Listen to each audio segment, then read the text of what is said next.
Estaba a medio camino del podio cuando una silla se arrastró detrás de mí, lo suficientemente fuerte como para partir el momento en dos. En mi propia ceremonia de graduación, mi hermana se levantó y me señaló como si estuviera dictando una sentencia. Ella hizo trampa durante toda la universidad. Sin susurros, sin duda alguna. Solo una ejecución pública limpia. Todo el auditorio se quedó mirando. Mi hermano no existía en esta historia, solo Ariana. Mi hermana, ardiendo por tener un público. Mis padres se quedaron paralizados. Yo seguí caminando, sosteniendo 4 años de trabajo únicamente con respiración y columna. Antes de contarte qué pasó después de que llegué a ese escenario, dime, ¿desde dónde me estás escuchando? ¿Y si tú fueras yo, qué habrías hecho? No crecí esperando que mi hermana se convirtiera en mi enemiga. Si acaso, pasé la mayor parte de mi infancia tratando de alcanzar la luz que Ariana parecía llevar consigo.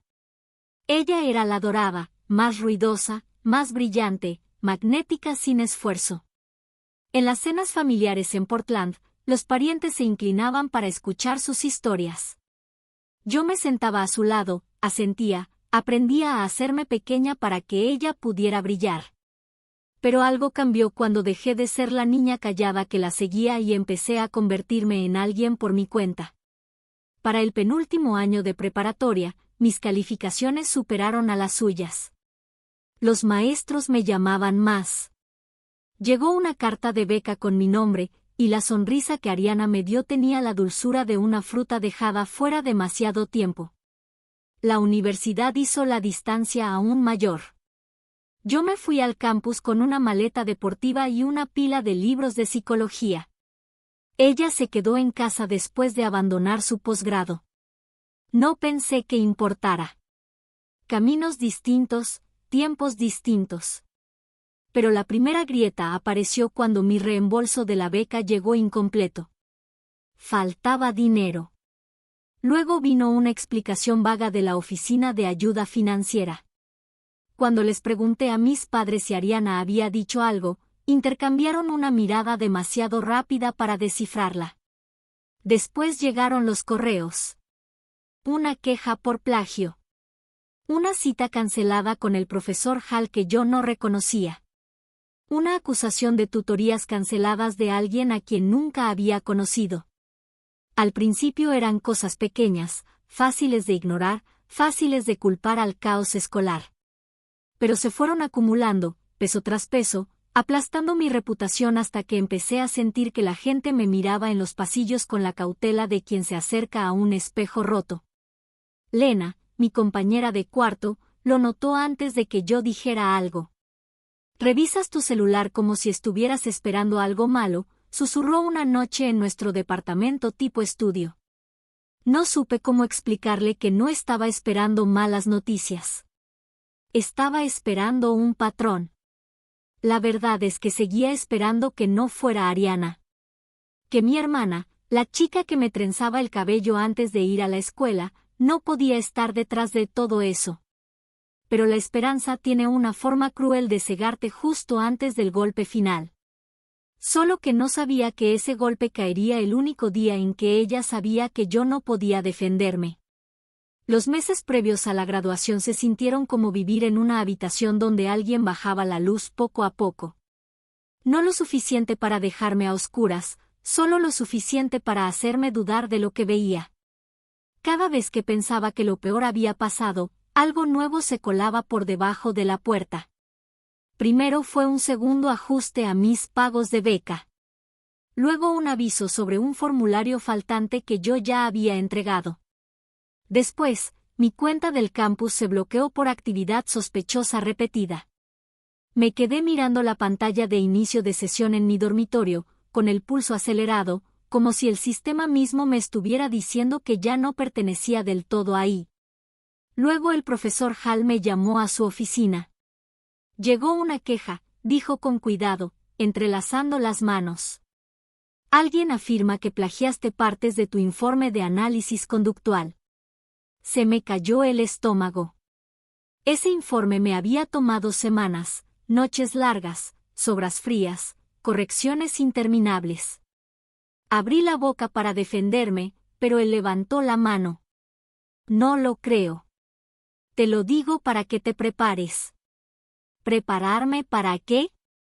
Para una guerra que yo no empecé. Los murmullos me siguieron al salir de su oficina. Evan, un compañero desde primer año, me miró de forma extraña en el pasillo. Una chica de mi grupo de laboratorio evitó el contacto visual. Incluso Lena, que confiaba en mí por instinto, dijo: «No crees que alguien te esté atacando, ¿verdad?» «No lo sé», respondí. Pero sí lo sabía. Solo no quería decirlo en voz alta. El punto de quiebre llegó la noche en que encontré un mensaje en mi bandeja de entrada, un correo aparentemente enviado por mí a un asistente académico cancelando una reunión clave para la revisión de mi proyecto final. El tono no era mío. La forma de escribir no era mía. La firma no era mía. Pero el daño sí lo era. Me senté en la cama, bajo la luz tenue del departamento, desplazándome por viejos recuerdos de Ariana como si rebobinara una película. Los comentarios con doble filo. Las sonrisas afiladas. Las veces que minimizó mis logros llamándolos suerte. La manera en que había ido a la deriva desde que dejó el posgrado, siempre comparando, siempre llevando la cuenta. Y entre esos recuerdos, la verdad se formó, silenciosa, cortante, innegable. Esto no era azar. No era mala suerte. Alguien estaba coreografiando mi caída, pieza por pieza. Ese fin de semana manejé a casa y encontré a mi papá en el patio trasero, junto a la vieja cerca que llevaba años queriendo arreglar. Regaba las hortensias como si el mundo no se me estuviera cerrando encima. «Papá, ¿Ariana ha dicho algo de mí sobre la escuela?» Se quedó quieto. El agua cayó sobre sus zapatos. «Ha estado tensa», admitió. «Dice que todo te lo dan fácil». Yo le dije que no era justo, pero el resto ya no importaba. La fractura ya estaba ahí. Cuando regresé al campus, tomé una decisión. Nada de adivinar. Nada de esperar estar equivocada. Contacté a un investigador tecnológico llamado Noah Vance, el amigo de un amigo que decían podía encontrar fantasmas en las máquinas. Y en cuestión de días, esos fantasmas tuvieron nombres, marcas de tiempo, ubicaciones. Y uno de ellos era Ariana. Ese fue el momento en que el miedo silencioso dentro de mí se convirtió en determinación. Noah hablaba poco. La primera vez que nos reunimos, solo escuchó. Escuchó de verdad mientras le contaba cada pago extraño, cada cita cancelada, cada rumor que se me pegaba como humo. Cuando terminé, tocó el borde de su laptop. «Si alguien ha estado en tus cuentas, dejó huellas. La gente siempre las deja». 3 días después me llamó a su espacio de trabajo compartido en el centro. El lugar zumbaba con conversaciones bajas y el ruido de ventilas viejas. Pero en la pantalla de Noah, todo era nítido. «Estos son tus registros de inicio de sesión», dijo señalando. «Excepto aquí, aquí y aquí.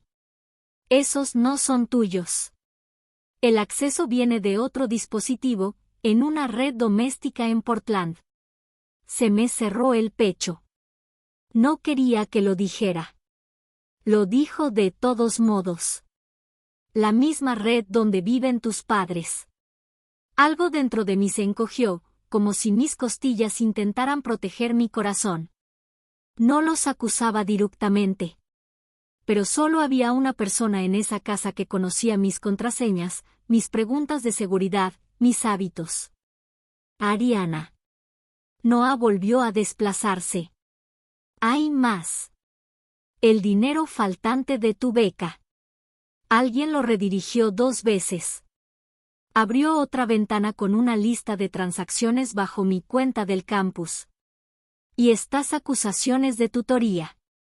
Se enviaron usando un correo espejo», con un solo carácter distinto al tuyo. Eso es intencional. Se me secó la garganta. Intencional. La palabra se sintió quirúrgica. Salí de ahí temblando, el teléfono vibrando en el bolsillo.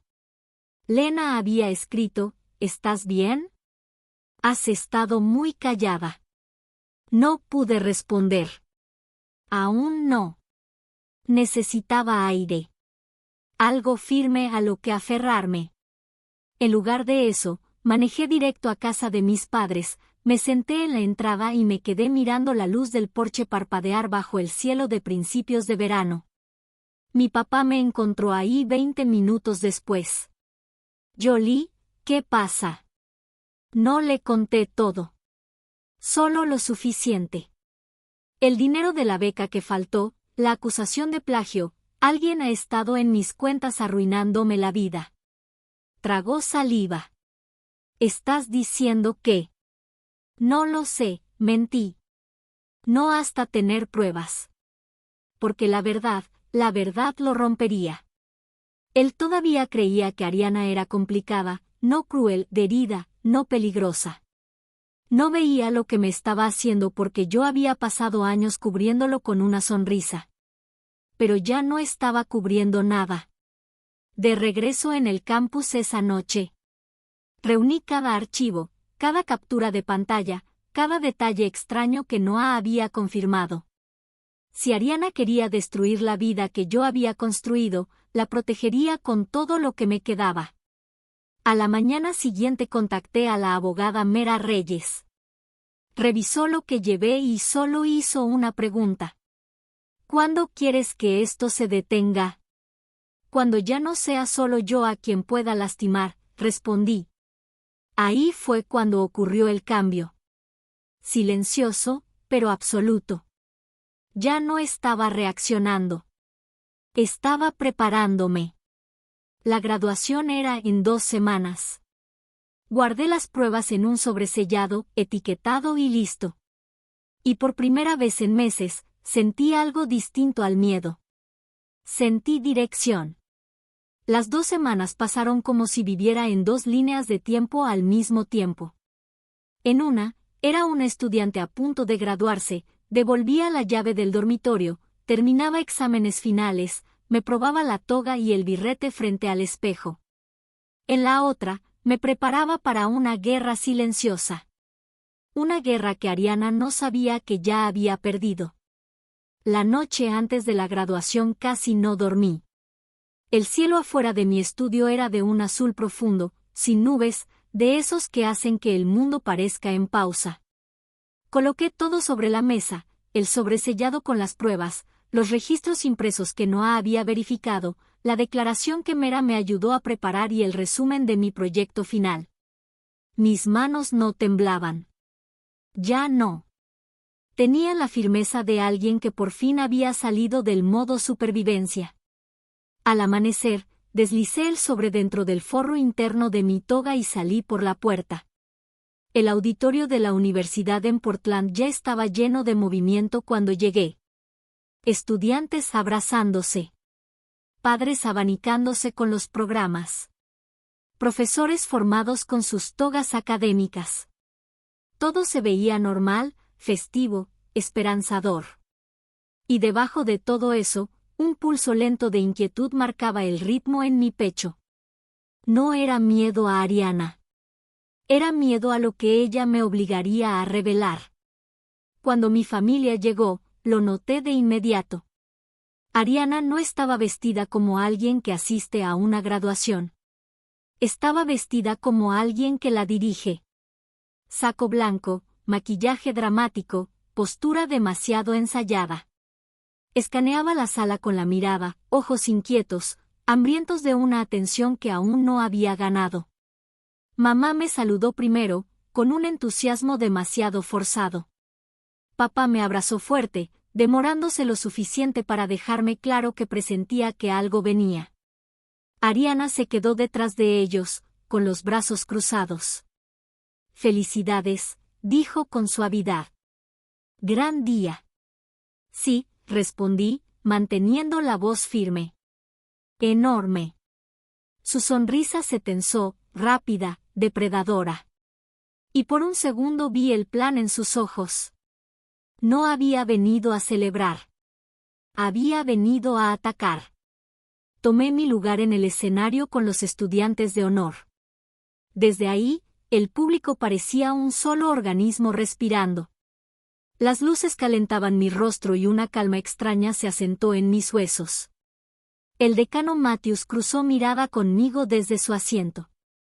Habíamos hablado la noche anterior. Él lo sabía todo.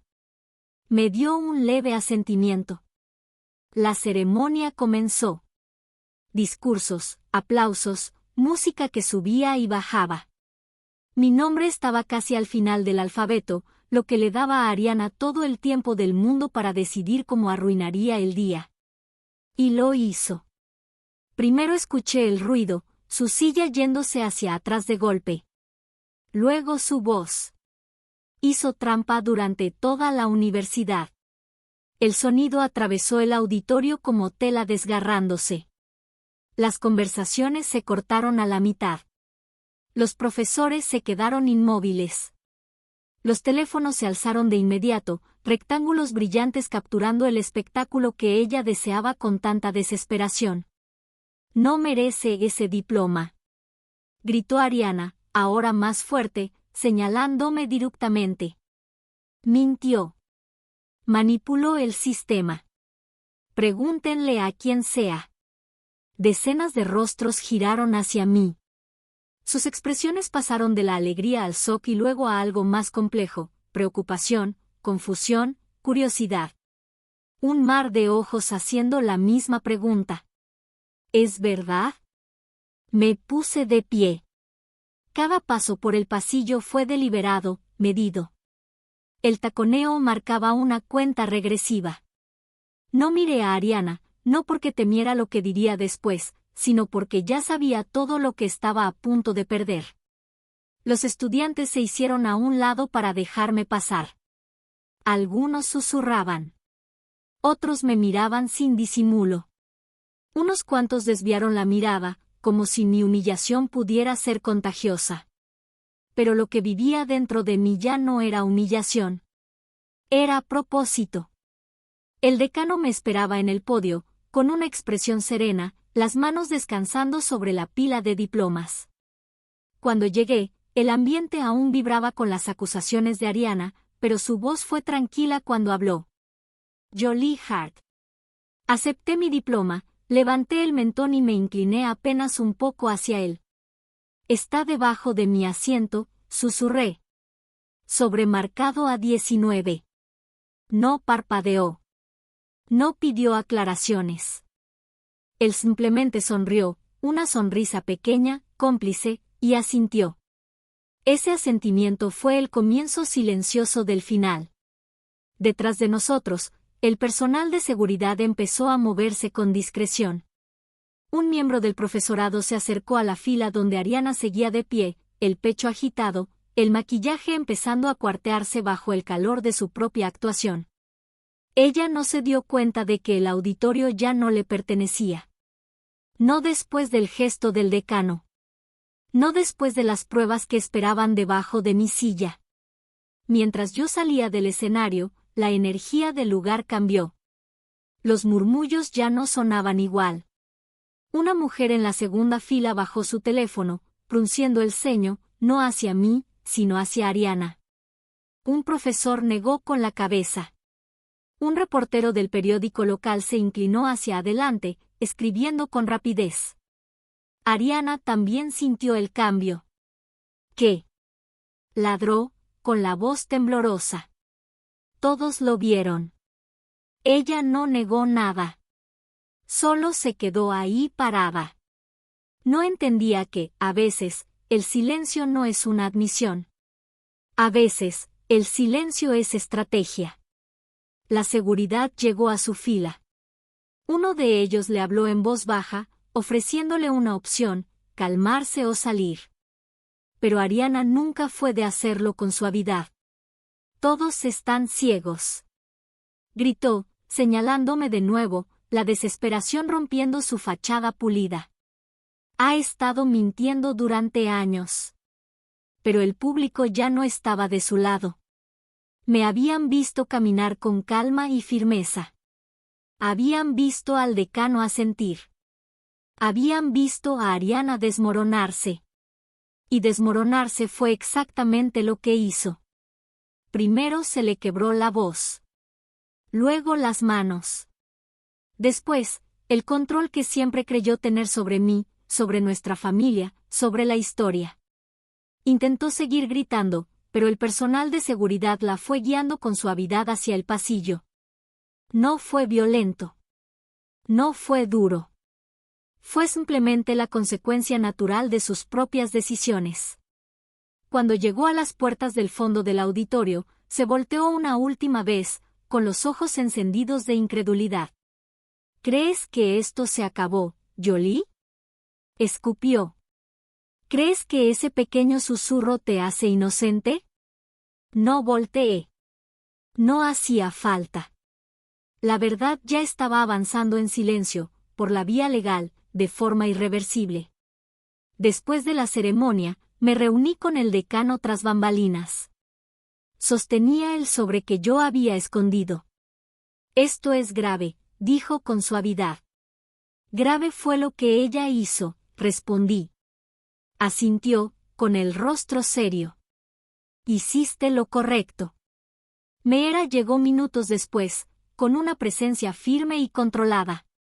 Revisó el contenido rápidamente, registros de acceso, declaraciones, resúmenes, capturas de pantalla, evidencias de transacciones, cada pieza señalando en una sola dirección.